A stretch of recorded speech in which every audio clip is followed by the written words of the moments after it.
نحمد ونصلی علی رسول الکریم اما بعد اعوذ باللہ من الشیطان الرجیم بسم اللہ الرحمن الرحیم سبح للہ ما فی السماوات وما فی الارض وهو العزیز الحکیم هو الذی اخرج الذین کفروا من اہل الکتاب من دیارهم لأول الحشر ما ظننتم ان یخرجوا وظنوا انہم مانعتهم حصونهم من الله فآتاهم الله من حيث لم يحتسبوا وقذف في قلوبهم الرعب يخرجون بيوتهم بأيديهم وأيدي المؤمنين فاعتبروا يا أولي الأبصار۔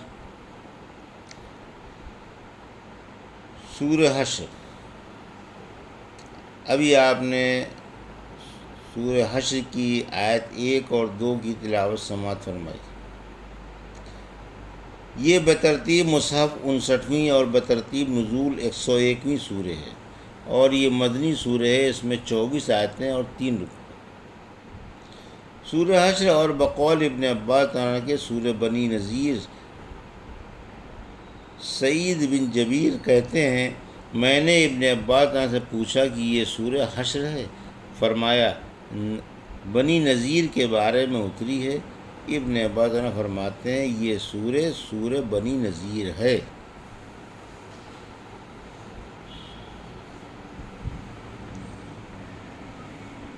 ان آیتوں کا ترجمہ اور تفسیر اس طرح۔ بسم اللہ الرحمن الرحیم۔ سبح للہ ما فی السماوات وما فی الارض وهو العزیز الحکیم۔ آیت 1۔ هو الذی اخرج الذین کفروا من اہل الکتاب من دیارہم لأول الحشر ما ظننتم ان یخرجوا وظنوا انہم مانعتهم حصونهم من اللہ فآتاهم اللہ من حیث لم یحتسبوا وقذف فی قلوبہم الرعب یخربون بیوتہم بأیدیہم وأیدی المؤمنین فاعتبروا یا اولی الابصار۔ آیت 2۔ ترجمہ۔ شروع کرتا ہوں اللہ کے نام سے جو بڑا مہربان اور نہایت رحم والا ہے۔ جو کچھ آسمان و زمین میں ہے سب اللہ کی پاکی بیان کر رہے ہیں۔ وہ بڑے غلبے والا اور بڑی حکمت والا ہے۔ اسی نے اہل کتاب کے کافروں کو ان کے گھروں سے نکال کر زمین محشر میں لا کھڑا کیا۔ ان کے نکل جانے کا تم کو وہم و گمان بھی نہ تھا، اور وہ بھی یہ خیال کیے بیٹھے تھے کہ اللہ کے عذاب سے ان کے مضبوط قلعے انہیں بچا لیں گے۔ آخر ان پر اللہ کا عذاب ایسی جگہ سے آن پڑا جس کا انہیں خیال تک بھی نہ تھا۔ اللہ نے ان کے دلوں میں رعب پیدا کر دیا۔ وہ اپنے گھر اپنے ہی ہاتھوں سے منہدم کرنے لگے، اور مومنوں کے ہاتھوں سے بھی۔ اے آنکھوں والو اب تو عبرت پکڑو۔ یہ تھا ترجمہ سورہ حشر کی آیت 1 اور 2 کا تفسیر۔ آیت 1۔ دنیا کی ہر چیز تسبیح خواں ہے، یعنی کائنات کی ہر چیز اللہ کی پاکی بیان کر رہی ہے اور اس کی عظمت و تقدیس میں رطب اللسان ہے، یعنی حمد کر رہی ہے اور توحید کے گن گا رہی ہے۔ سورہ اسرا کی آیت 44 میں فرمایا اللہ کی پاکی ساتوں آسمان اور زمین اور جو ان میں ہے سب بیان کر رہے ہیں۔ کوئی چیز ایسی نہیں جو اللہ کی پاکی بیان نہ کر رہی ہو، لیکن تم اس کی تسبیح سمجھ نہیں سکتے۔ پھر فرمایا کہ وہ اس قدر غلبے والا ہے کہ اس کی بارگاہ تک جاتے ہوئے بڑے بڑوں کے چھکے چھوٹتے ہیں، اور اس قدر حکمت والا ہے کہ اس کا ہر کام اور ہر تقدیر حکمت پر مبنی ہے۔ آیت 2۔ بنی نذیر کی بدقسمتی۔ قبیلہ بنی نذیر کے یہودیوں سے رحمت عالم صلی اللہ علیہ وسلم نے مدینے میں قیام فرمانے کے بعد صلح کر لی تھی، اور ان سے عہد لے لیا تھا کہ آپ سے جنگ نہ کریں گے، لیکن انہوں نے صلح کی شرطوں کے خلاف ورزی کر کے عہد شکنی کی۔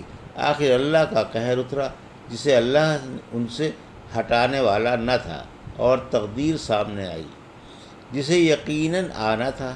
اللہ نے اپنے محبوب رسول صلی اللہ علیہ وسلم کو ان پر فتح عنایت فرمائی، آپ نے انہیں ان کے مضبوط قلعوں سے نکال باہر کیا اور جلا وطن کر دیا۔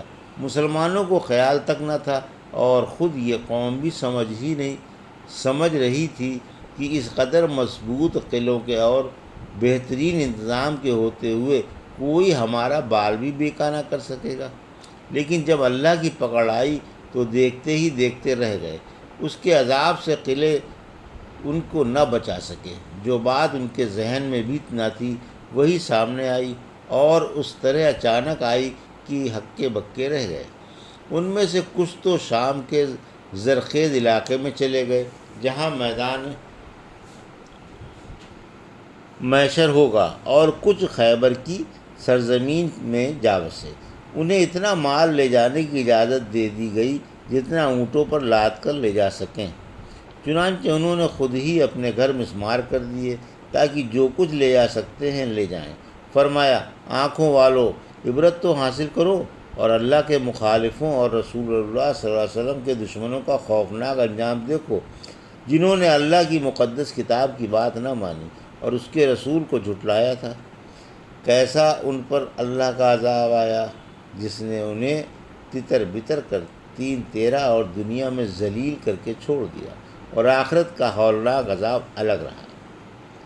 جنگ بنی نذیر کی وجوہات۔ جب مشرکوں نے دھوکے سے 9 صحابہ کو بئر معونہ میں شہید کر دیا اور ایک ان میں سے بچ کر بھاگ آئے جن کا نام عمرو بن امیہ زمری تھا، یہ مدینے واپس جا رہے تھے کہ راہ میں انہیں بنی عامر کے 2 آدمی ملے۔ انہوں نے ان دونوں کو قتل کر دیا۔ اس قبیلے کا رسول اللہ صلی اللہ علیہ وسلم سے معاہدہ تھا جس کی عمرو کو خبر نہ تھی۔ جب یہ مدینے پہنچے تو تمام واقعات کی آپ کو خبر دی۔ آپ نے فرمایا، تم نے ان دونوں کو قتل کر ڈالا، برا کیا، اب مجھے ان کے وارثوں کو دید دینی پڑے گی۔ بنی عامر اور بنی نذیر میں مصالحت تھی۔ بنی نذیر کی گڑھی مدینے کے شرقی جانب کئی میل دور تھی۔ پھر رسول اللہ صلی اللہ علیہ وسلم بنی نذیر کی طرف روانہ ہوئے تاکہ ان دونوں عامری مقتولوں کی دید کے بارے میں جن کو عمرو نے قتل کر ڈالا تھا کچھ ان سے بھی امداد لے۔ جب آپ ان کے پاس پہنچ گئے اور ان سے واقعہ بیان کر کے امداد طلب کی تو بولے کہ اے نبی صلی اللہ علیہ وسلم، جو کچھ آپ فرمائیں گے ہمیں منظور ہے، اور اپنے حصے کے مطابق ہم ابھی رقم جمع کر کے دیے دیتے ہیں۔ پھر آپ سے ہٹ کر انہوں نے آپس میں مشورہ کیا کہ وقت غنیمت ہے، شکار خود چل کر ہمارے پاس آ گیا ہے، اس سے بہتر موقع ملنا مشکل ہے، اس سے فائدہ اٹھایا جائے۔ آپ ان کے گھروں کی دیوار سے ٹیک لگائے بیٹھے تھے، کہنے لگے، کوئی ایسا جیالہ جو چھت پر چڑھ کر بھاری چٹان لڑکا دے تاکہ اس شخص سے ہمیں نجات مل جائے۔ چنانچہ اس کا بیڑا عمرو بن حجاش بن کعب نے اٹھایا کہ میں یہ کام کروں گا۔ یہ چٹان لڑکانے کے لیے چھت پر چڑھ گیا۔ آپ چند صحابہ کے ساتھ تھے جن میں ابو بکر، عمر، علی رضی اللہ عنہ بھی تھے، لیکن قبل اس کے کہ وہ پتھر لڑکتا، نبی صلی اللہ علیہ وسلم کے پاس وحی آ گئی اور آپ کو ان کی بدنیتی کی اطلاع مل گئی۔ آپ وہاں سے اٹھ کر مدینہ منورہ تشریف لے آئے۔ چونکہ آپ کو وہاں کافی دیر ہو گئی تھی، اس لیے مدینے سے کچھ صحابی آپ کی تلاش میں روانہ ہوئے۔ انہیں ایک شخص جو مدینے سے آ رہا تھا معلوم ہوا کہ آپ بخیر و خوبی بحمدللہ مدینے پہنچ گئے۔ چنانچہ یہ واپس آ کر آپ کی خدمت گرامی میں پہنچے۔ آپ نے انہیں یہودیوں کی شرارت، غداری اور بدعہدی کی اطلاع دی اور حکم فرمایا کہ لڑائی کی تیاری کرو، ہم ان پر حملہ کریں گے۔ چنانچہ آپ نے ان کا محاصرہ کر لیا۔ یہ قلعہ بند ہو گئے۔ آپ نے کھجوروں کے درخت کاٹنے اور جلانے کا حکم صادر فرما دیا۔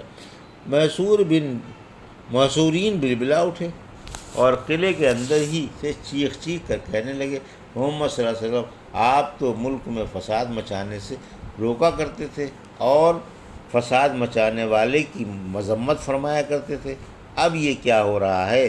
کیوں کھجوروں کے درخت کاٹے اور جلائے جا رہے ہیں؟ اثناء محاصرہ میں بنی عوف بن خزرج کی ایک جماعت نے، جن میں عبداللہ بن ابی، ودیع بن مالک، سوید اور داعش بھی شامل تھے۔ بنی نذیر کے پاس اطلاع بھیجی کہ مقابلے پر ڈٹے رہنا، گھبرانا نہیں، ہم کسی قیمت پر بھی تمہیں چھوڑنے والے نہیں ہیں۔ اگر تم سے جنگ کی جائے گی تو ہم تمہارے دوش بدوش لڑیں گے، اور اگر تم نکلے تو ہم بھی تمہارے ساتھ نکل جائیں گے۔ تم ہماری کمک کا انتظار کرو۔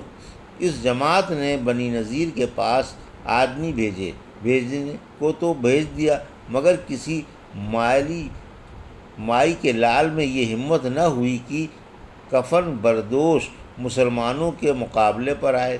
مسلمانوں کے تصور ہی سے لرزنے لگے، مرعوب ہو گئے اور کمک وعدہ کرنے کے باوجود روانہ نہ کر سکے۔ بنی نذیر پر اس وقت دوہری مصیبت ٹوٹی۔ ادھر تو آنکھوں سے کھجوروں کے درخت کٹتے اور جلتے ہوئے دیکھ کر انگاروں پر لوٹ رہے تھے، اور ادھر کمک کا انتظار کرتے کرتے آنکھیں پتھرا گئی تھیں، لیکن کمک کہاں آنے والی تھی۔ جب انہیں غم پر غم کھانے لگا تو گھبرا کر رسول اللہ صلی اللہ علیہ وسلم نے درخواست کی کہ آپ ہم پر رحم فرمائیں اور ہمارا خون نہ بہائیں۔ ہمیں ترک وطن منظور ہے، ہم یہ علاقہ خالی کر کے جہاں ہمارے سینگ سمائیں گے چلے جائیں گے، بس آپ ہمیں اتنی اجازت دے دیں کہ ہمارے اونٹ جس قدر مال و متاع اٹھا کر اور لاد کر لے جا سکے ہم اسے لے جائیں۔ آپ نے ترس کھا کر یہ درخواست منظور کر لی۔ جاتے وقت گھر کے دروازوں کو بھی اکھاڑ کر اور لاد کر لے گئے، گھر مسمار کر گئے، ان کی کڑیاں اور شہتیر سب اونٹوں پر لاد کر لے گئے اور شام و خیبر میں جا کر آباد ہو گئے۔ ان کی جائیداد وغیرہ منقولہ رہ گئی، جو اللہ نے خاص طور سے اپنے رسول کو عطا فرمائی کہ آپ اپنی مرضی کے مطابق جس طرح چاہیں خرچ کریں۔ چنانچہ آپ نے یہ پہلے مہاجروں میں بانٹ دی، اور صرف 2 حاجت مند انصار سہیل بن حنیف اور ابو دجانہ سماک بن خرشہ کو بھی اس سے دی۔ ان دونوں صحابیوں نے اپنی محتاجی ظاہر کی تھی۔ بنی نذیر کے صرف 2 آدمی مسلمان ہوئے، یامین بن عمرو بن حجاج کا چچا زاد بھائی اور ابو سعید بن وہب۔ ان کا مال انہیں دے دیا گیا۔ ایک دن رسول اللہ صلی اللہ علیہ وسلم نے یامین سے کہا، تمہیں معلوم نہیں تمہارے چچا زاد بھائی اور ابو سعد سے مجھے کیا دکھ پہنچا؟ اس نے میرے ساتھ کس گستاخی اور بدتمیزی کا قصد کیا تھا؟ چنانچہ یامین نے ایک شخص کو پیسے دے کر اس سے عمرو بن حجاج کو قتل کرا دیا، جیسا کہ مورخوں کا خیال ہے۔ سورہ حشر ساری بنی نذیر کے بارے میں اتری ہے، لہذا آیت میں اہل کتاب کافروں سے مراد بنی نذیر ہیں۔ ابن عباس فرماتے ہیں سرزمین شام ارض محشر ہے، جس کو اس میں شک ہو وہ یہ آیت پڑھ لے۔ بنی نذیر سے آپ نے فرمایا نکل جاؤ، بولے کہاں؟ فرمایا ارض محشر کی طرف۔ پھر فرمایا کہ تم کو خیال بھی نہ تھا کہ یہ نکل جائیں گے، تم نے ان کا 6 روز محاصرہ رکھا، اور ان کے مضبوط قلعے اور جنگی طاقت دیکھتے ہوئے تمہیں یہ خیال بھی نہ تھا کہ یہ ترک وطن کر جائیں گے، بلکہ یہ خود بھی اس خیال میں تھے کہ اللہ کے عذاب سے ان کو ان کے قلعے بچا لیں گے۔ آخرکار اللہ کا ان پر اچانک عذاب آ گیا جس کا تصور تک بھی نہ تھا۔ فرمایا سورہ نحل کی آیت 26 میں ان سے پہلوں نے بھی مکر کیا تھا، اللہ کے عذاب نے ان کی جڑیں اکھاڑ ڈالی اور ان پر ایسی جگہ سے عذاب آیا جس کا انہیں علم بھی نہ تھا۔ یہی اللہ کا دستور ہے کہ مکار اپنی مکاری ہی میں رہتے ہیں اور بے خبری میں انہیں عذاب میں مبتلا کر دیا جاتا ہے۔ پھر فرمایا کہ اللہ نے ان کے دلوں میں رعب ڈال دیا، یعنی مسلمانوں کا رعب ان پر چھا گیا اور گھبرا گئے۔ بھلا کیوں اللہ کے نیک بندوں کا رعب نہ چھاتا؟ ان کا محاصرہ ان لوگوں نے کیا تھا جن کا رعب 1 مہینے کی مسافت سے دشمن پر چھا جاتا ہے۔ پھر فرمایا کہ اپنے گھر فوراً اپنے ہاتھوں سے اور مومنوں کے ہاتھوں سے ڈھا رہے تھے، یعنی گھروں کی کڑیاں اور دروازے نکال کر اونٹوں پر لاد کر لے گئے۔ یہ تھا سورہ حشر کی آیت 1 اور 2 کا ترجمہ اور تفسیر جو بھی آپ نے سماعت فرمائی۔ بارک اللہ لی و لکم فی القرآن الحکیم ونفعنی وایاکم بآیات الذکر الحکیم۔